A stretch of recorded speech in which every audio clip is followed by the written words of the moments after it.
Were they not? In theory, they are not winners. Yes. To diehards, we knew what we were in for, right? We should have been watching 3 showcase fights last night. For the casuals that just tuned in, the opening bout was very entertaining. Yes, 2 sloppy guys, but they were fighting. They were landing big punches, back and forth action.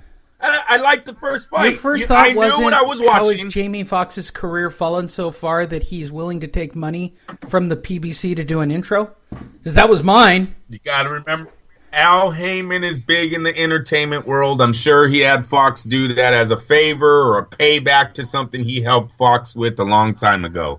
I'm not sure that means Jamie Foxx's career is going down. That's just the power Al Haymon seems to have on that side, too. Then I had to sit through literally some remarkable propaganda from Myers, Mancini, and Lewis, where they actually whipped out that Korobov was Russia's Drago.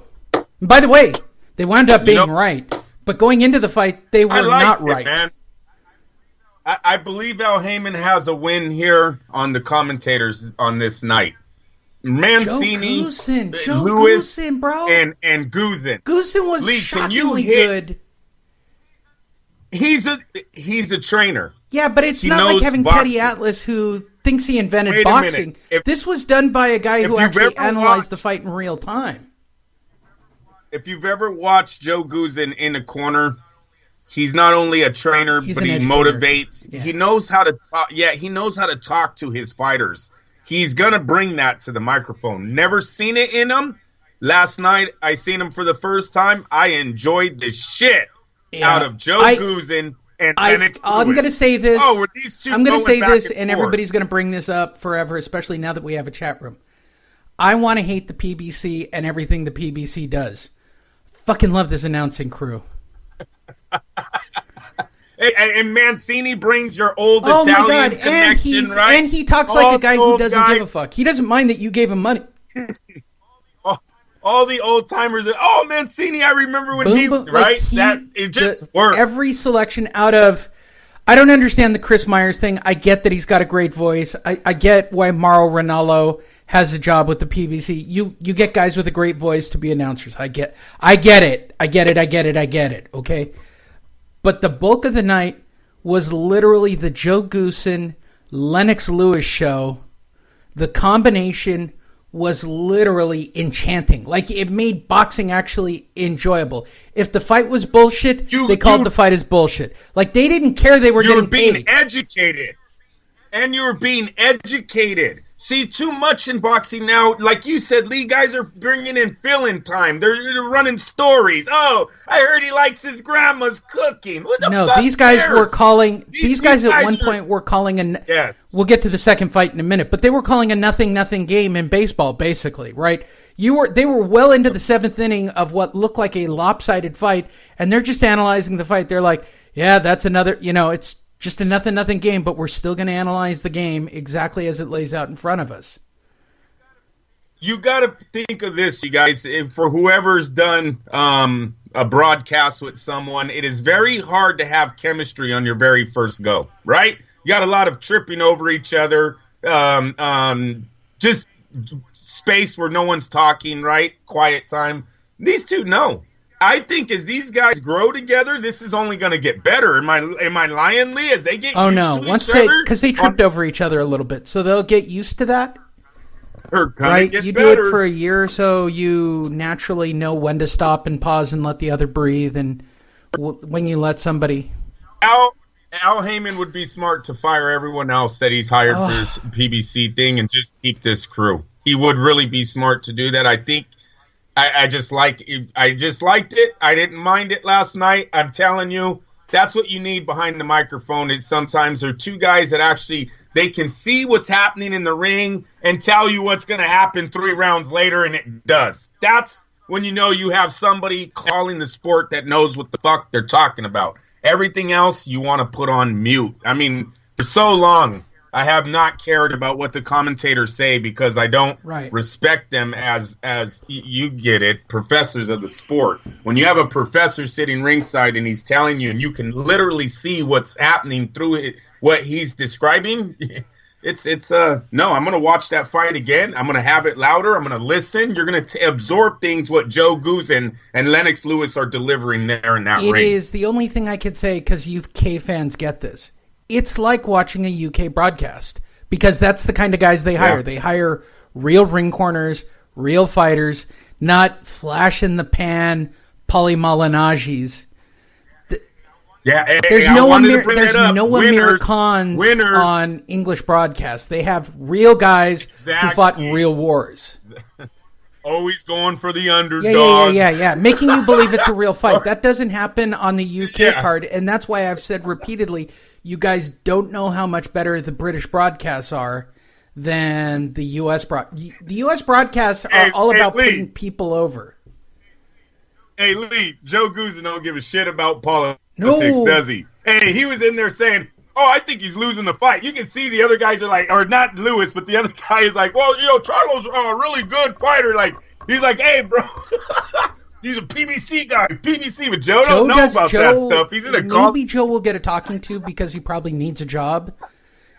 But the reality was, because when you get to the main event, the PBC guy was in deep water for the first half of the fight, and they had Lennox Lewis and Joe Goosen basically gave it, and I say this to Charlo, who doesn't listen to the show, go back and listen to that broadcast, because you got life lessons from Joe Goosen and Lennox Lewis. And before you think, I'm better than Lennox Lewis, no, you're not, and he'll knock you out in the street if you think it too.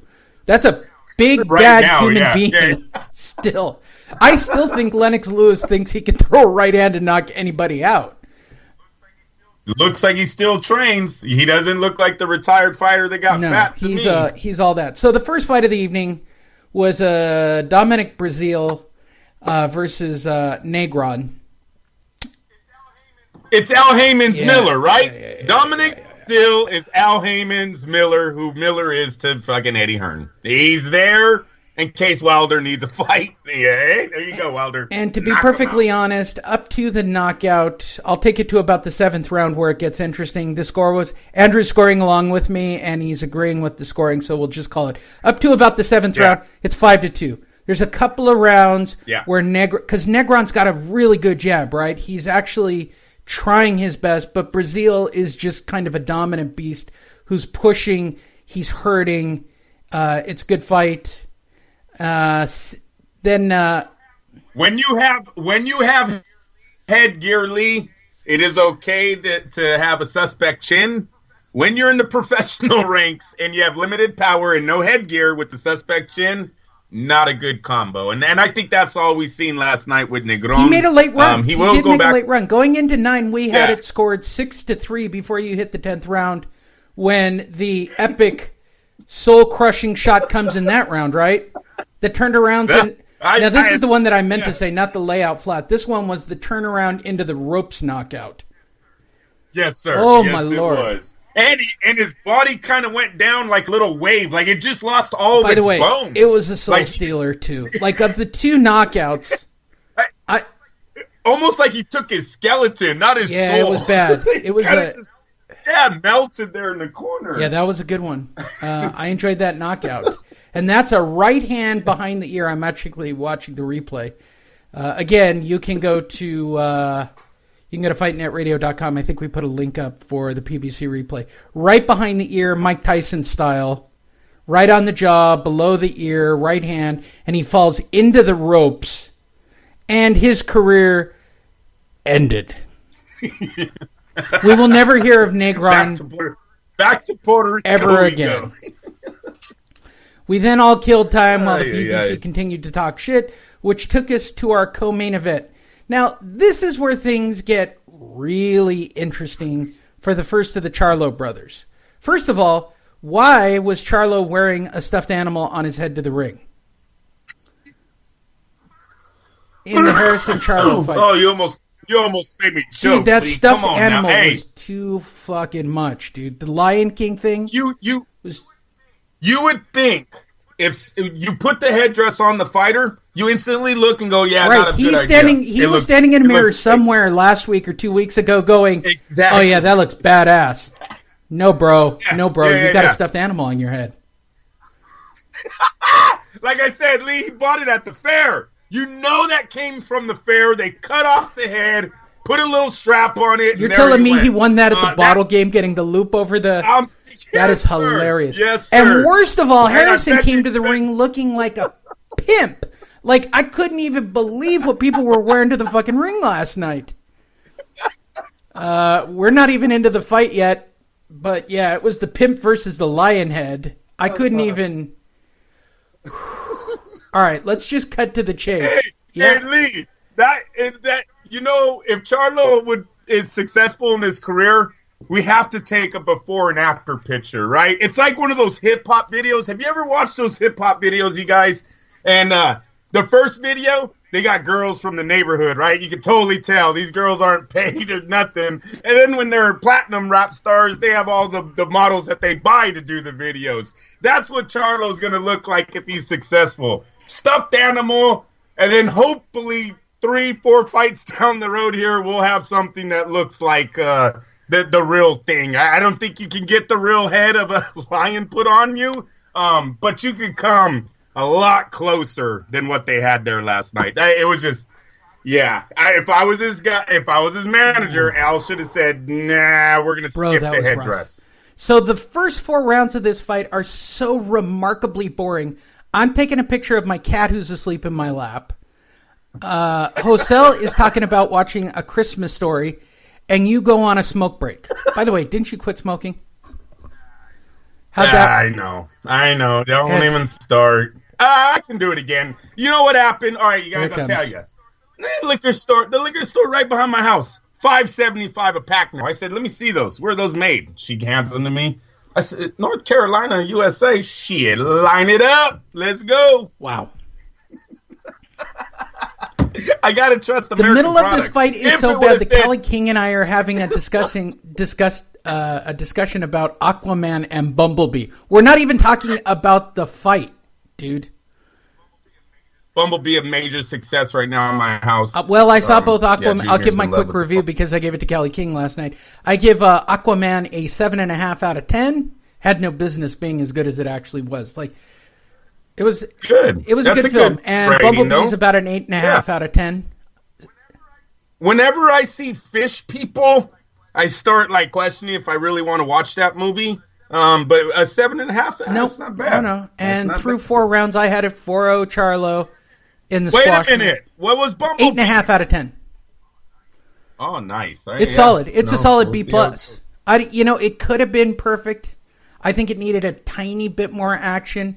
And I think it was predictable that we were going to make John Cena into a good guy at the end of the film. I could see that train coming in the movie.